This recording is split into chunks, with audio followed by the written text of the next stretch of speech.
This video, we will provide an overview of how to track your event financials. You're always going to start with the event record, so locate the event and open it up for editing. Scroll down to the section for Event Financials. This is where you can specify the total amount that you're charging the client for this event, as well as the required deposit. Simply click on this pencil icon at any time to edit these values.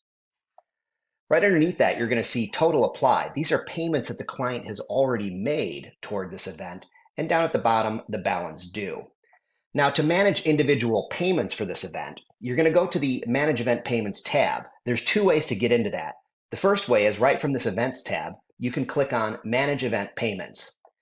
Or alternatively, from the main screen, you can click on the Manage Event Payments icon. Either one will take you to this Event Payments tab, where you'll see a listing of all the payments that have been made toward this specific event. What you're going to notice here is the date the payment was received, the source of the payment, such as check, PayPal, Zelle, Venmo, credit, the status of the payment, the amount, and what type of a payment was it? Was it for the deposit? Was it toward the remaining balance?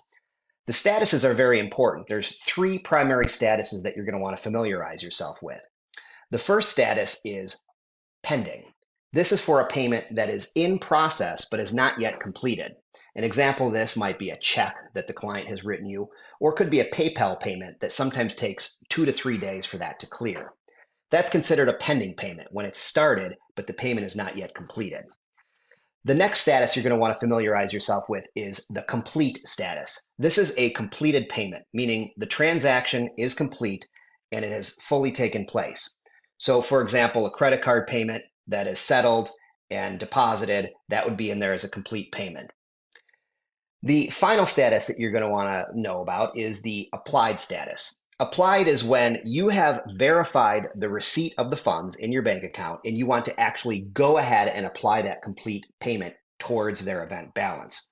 This is not an automatic process because we always want to have that extra layer in here for auditing, just to make sure that if they made a credit card payment, the system says they completed a $200 payment, that you actually verified the receipt of those funds before you apply it toward the event balance.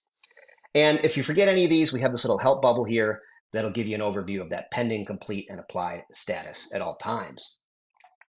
So down here at the bottom, you can see that we have $200 in pending transactions. Those are, again, transactions that are started but not yet complete. We have $1,100 in complete transactions that are waiting to be applied. So those $1,100 in payments, we need to verify the receipt of those payments before we can apply them. And then total applied, $2,600. And again, the total was $2,900, so it leaves us with a $300 balance.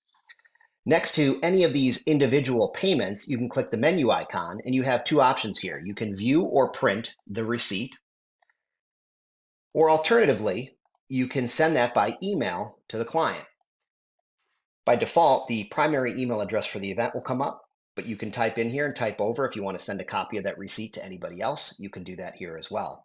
Those are individual receipts for each payment that has come in. Up here at the top, we have sort of a broader look at it. We have a statement, and the statement always shows the total charges minus any applied payments, and then the total due.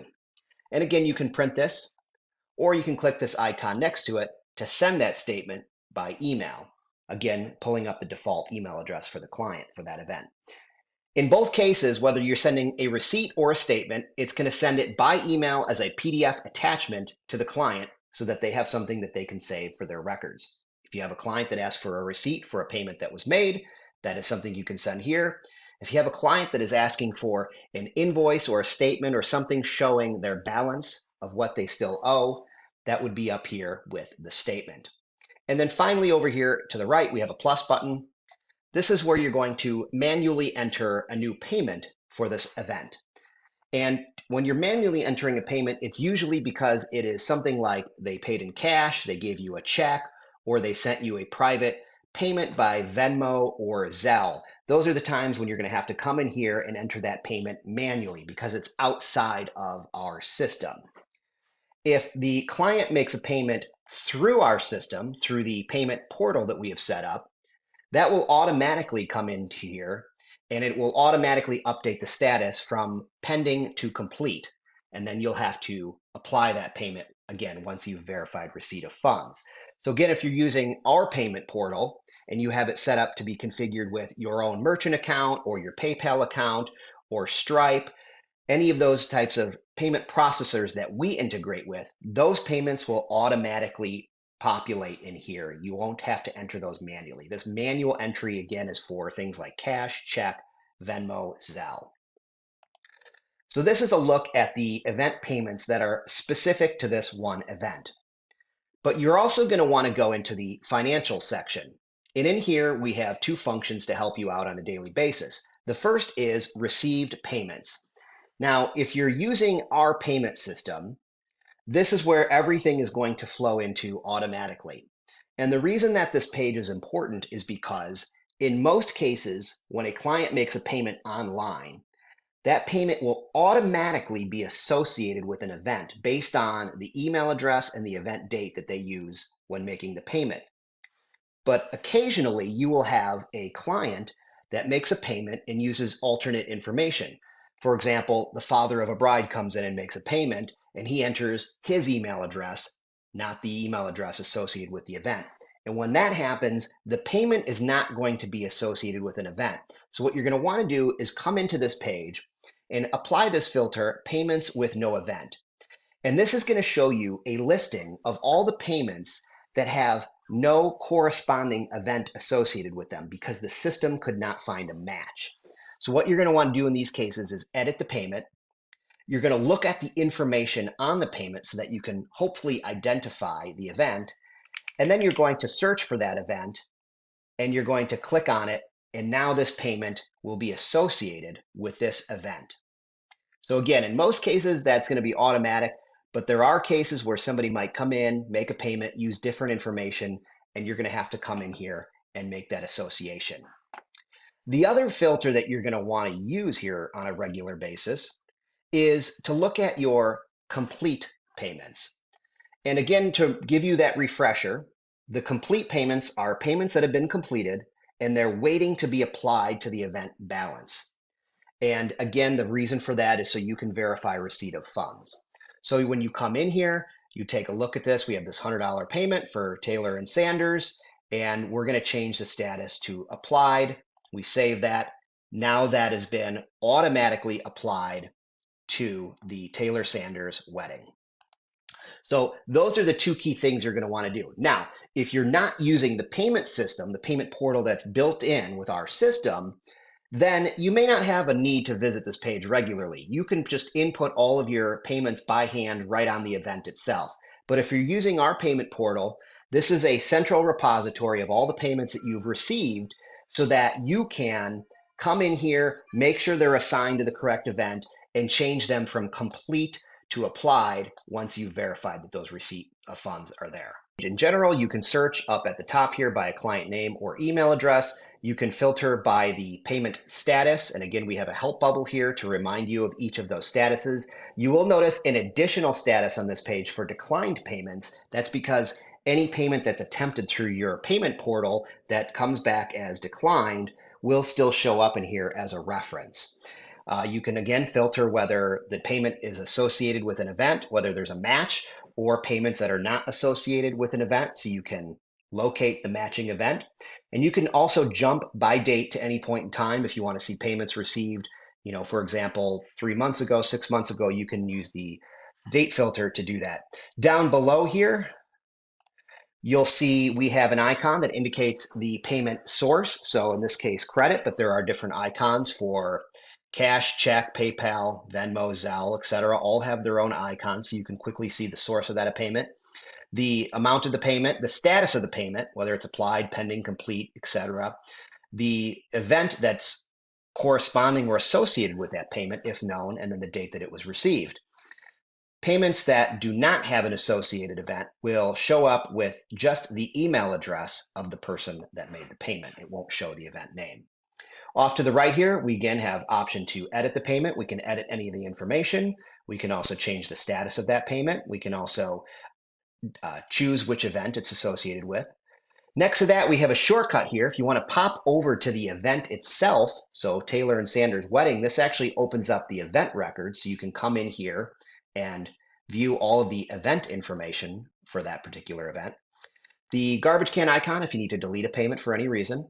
And then we have icon here to, again, view or print the receipt just for that individual transaction, as well as the icon to email a copy of that receipt as a PDF to the client.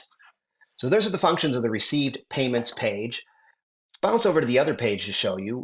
This is our open balances page. This will show you all of your upcoming events that still have an outstanding balance. In other words, they owe you money. It's a receivable. And so what you'll see here is the event date, and it's sorted in order by future events starting today, moving forward by event date. The open balance amount, the event name, the event type, and then this is the status of the event, telling you exactly what the status of that event is in the system. Over here to the right, there's a shortcut to edit the event again itself. This brings up the event record if you want to take a look at that. We also have a shortcut icon here to bring up the event payments screen for that event. So if you want to see that register of all the received payments. And then we have an icon here to view or print that statement or invoice, as we discussed earlier, where you have the total charges minus the applied payments and the total balance due. And then an icon to email that statement to the client. So if you have a client with an outstanding balance and you want to fire off a statement so they know what they owe, this is the place you'll do that. Now, you'll notice here these little red triangle icons, and these are important because these are indicating that there are payments that are complete in the system that are waiting to be applied. So even though technically the open balance for Taylor and Sanders is $300, if we were to look at this, we could see that there are payments here that are still waiting to be applied toward that event. And you could come in here then and make any of those changes as needed before you send out that final statement. Again, you can filter by client name or email. You can jump to a particular date. And you can also look at past events. This won't be a widely used feature because in most cases, you're going to want to be paid in full before you're out doing that event. But if for some reason you have a past event that still has an open balance, this gives you the ability to see that. Otherwise, you're going to be by default coming in here and looking at open balance for future events. The last feature we will show you in terms of financial tracking are these graphs that are available on the main financials screen. And we've got 4 graphs. The first is showing you your booked value for the next 12 months. So this is the value of any booked events in the system as you have them listed to show you what your future value is, assuming that all those events take place and everybody pays. We have outstanding receivables for the next 12 months. And again, this is based on money that's actually owed to you for those events. So if you have that $2,000 event that has already paid you $1,000 as a receivable, that's only on the books as $1,000 outstanding. So that is your outstanding receivables for the next 12 months. Your sales pipeline is the value of any events you have in here as prospects. So we have the prospect system where you can enter preliminary event information if you have a prospect that you're speaking with and quoting and giving information. And if you put in the financial information of what you've quoted, that will show up here as your sales pipeline based on the date of that event. So if we have an event that's taking place in January for $1,000, that would show up in our sales pipeline for January 2026 at $1,000. Again, once you've changed that to book status, then it will go into your booked value. And then finally, we have your trailing 12 months operating income. And again, that's based on all the payments that have been received and logged in the system. That's showing you your gross income over the trailing 12 months.